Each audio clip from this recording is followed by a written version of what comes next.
20 feet तक बढ़ गया, जिसने भारी तबाही मचाई है। इस हादसे की चपेट में आकर 23 सैन्यकर्मी लापता हो गए हैं। कई गाड़ियां डूबी हुई हैं। राहत और बचाव का काम भी जारी है। तो अचानक से बादल फटा है और अपने साथ ये आफत सिक्किम के लिए लेकर आया है। सबको अलर्ट करके लोगों का जान तो बचा है, मगर अभी पूरा रिपोर्ट आना बाकी है। अभी जान माल का तो उतना नुकसान नहीं हुआ, मगर पब्लिक प्रॉपर्टी है जो बहुत सारा डैमेज हो रहा है। बड़ा बिल्डिंग वगैरह डैमेज हुआ है, प्रॉपर्टी डैमेज हुआ है, और लगता है कुछ लोगों का भी वहां पर गुमशुदा है। अभी उसका रिपोर्ट बाकी है, और डीसी लोग जो सभी गवर्नमेंट मशीनरी से वो काम कर रहे हैं। तो सिक्किम में बादल फटा, अपने साथ तबाही लेकर आया। अभी का अपडेट क्या है जानने के लिए आपको सीधे लेकर चलेंगे मेरी सहयोगी मनोज्ञा लोईवाल इस वक्त हमारे साथ मौजूद है। क्या अपडेट्स मिल रहे हैं सिक्किम से मनोज्ञा? देखिए, स्थिति बहुत भयावह है। कई सारे मकान ढह गए हैं और कई इलाके बह गए हैं। अगर मैं ये कहूं कि ये नदी का स्तर और ज्यादा बढ़ता चला जाएगा, क्योंकि क्लाउड बर्स्ट के बाद लगातार बारिश हो रही है, जिसकी वजह से रेस्क्यू ऑपरेशंस बहुत ज्यादा इफेक्टेड हैं। फिलहाल 23 सेनाकर्मी अभी इस समय लापता हैं आधिकारिक तौर पर, और 40 से ज्यादा गाड़ियां सेना की ही लापता हैं। लेकिन उससे बड़ी बात यह है कि इस समय खुद सिक्किम के मुख्यमंत्री पीएस गोले उस इलाके का दौरा कर रहे हैं। वहां जाकर, क्योंकि कई इलाकों में भूस्खलन हुआ है, मंगन, लाचुंग, चुमथांग, ये सारा इलाका पहाड़ी इलाका है। 16,000 फीट के आसपास ये सारा इलाका पड़ता है, और अगर वहां पर भूस्खलन हो तो आने जाने के सारे रास्ते पूरी तरह से बाधित हो जाते हैं, खासतौर से मनोज्ञा कुछ अपडेट मिल पा रहा है? ये जो सैन्यकर्मी लापता बताए जा रहे हैं, क्या ये किसी खास इलाके में तैनात थे, एक ही जगह पर तैनात थे जहां से अब इनसे कोई संपर्क नहीं हो पा रहा है, या फिर किसी तरीके के राहत और बचाव कार्य में ये लगे हुए थे?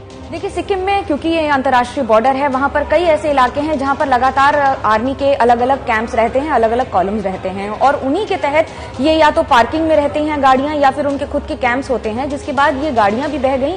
और आसपास में रहने वाले, क्योंकि वो पूरा इलाका ही बहकर निकल गया है, इसलिए ये कहना अभी मुश्किल होगा कि इनकी पूरी कार्रवाई, इनकी जानकारी कब तक मिलेगी, क्योंकि वहां तक पहुंचना भी उतनी ही बड़ी चुनौती है। लेकिन आसपास के इलाकों से मूवमेंट लगातार जारी है, रेस्क्यू ऑपरेशंस जारी हैं, जिसमें खुद सिक्किम के मुख्यमंत्री पीएस गोले, सिक्किम की सरकार और आर्मी यानी कि सेना लगातार यहां पर जो तैनात भी रहती है, उसके साथ इस समय रेस्क्यू ऑपरेशन में भी लगी हुई है। और जिस तरीके से ये खबरें आ रही हैं कि साहब बांध के गेट खोलने पड़े हैं, तीस्ता का जलस्तर लगातार बढ़ता जा रहा है, उससे ये खतरा अब और क्या बढ़ता हुआ नजर आ रहा है सिक्किम पर फिलहाल?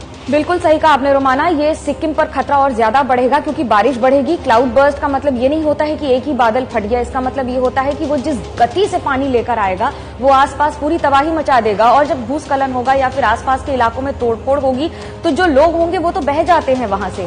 इस समय सबसे बड़ी चुनौती होगी कि क्षति सबसे कम हो, और आसपास के इलाकों को अलर्ट कर दिया गया है, यानी कि तीस्ता रिवर, जिसे लाइफलाइन कहा जाता है सिक्किम की, वहां पर इस समय उसके आसपास के सारे लोगों को कह दिया है कि वो हट जाएं। वहां पर मकानों में कितनी क्षति हुई है, ये इसका आकलन करना जरूरी होगा कि क्या वहां पर लोगों को अभी परमिशन दी जा सकती है रहने की।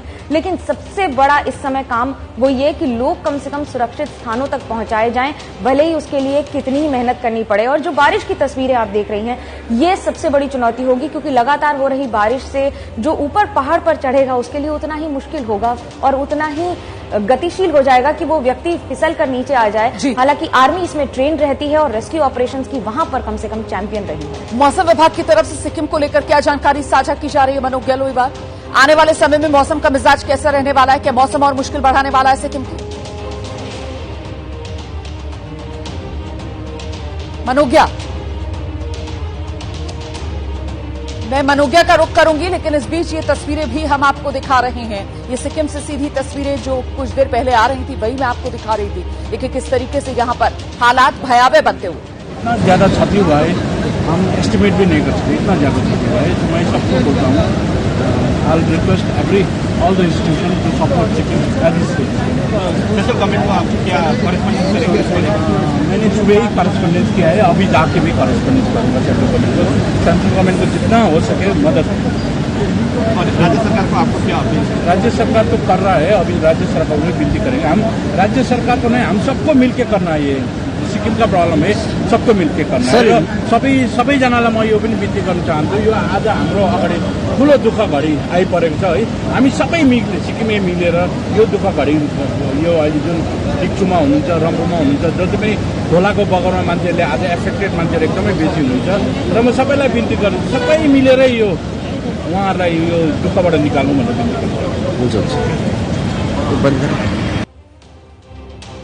तो ये कहर है, आसमानी कहर जो सिक्किम पर टूटा है और मुश्किल में घिरा हुआ इस वक्त सिक्किम नजर आ रहा है। अभी तक तो आकलन भी नहीं हो पाया कि बादल जब फटा और अपने साथ सैलाब लाया तबाही वाला, उससे नुकसान कितना सिक्किम को पहुंचा होगा। लेकिन जो शुरुआती खबरें आ रही हैं, जो शुरुआती तस्वीरें आ रही हैं, वो बेहद भयावह और डराने वाली। 23 सैन्यकर्मी भी लापता बताए जा रहे हैं। हमारी सहयोगी मनोज्ञ लोईवाल सिक्किम के हालात पर नजर बनाए हुए हैं। आगे जो भी अपडेट आएगा मनोज्ञ के जरिए आप तक पहुंचाएंगे। धन्यवाद मनोज्ञ फिलहाल इस तमाम जानकारी के लिए। और ये तस्वीरें जरा आप देखते चलिए किस तरीके से यहां पर जो नदी है उसका जलस्तर इतना बढ़ गया है कि वो डरा रहा है।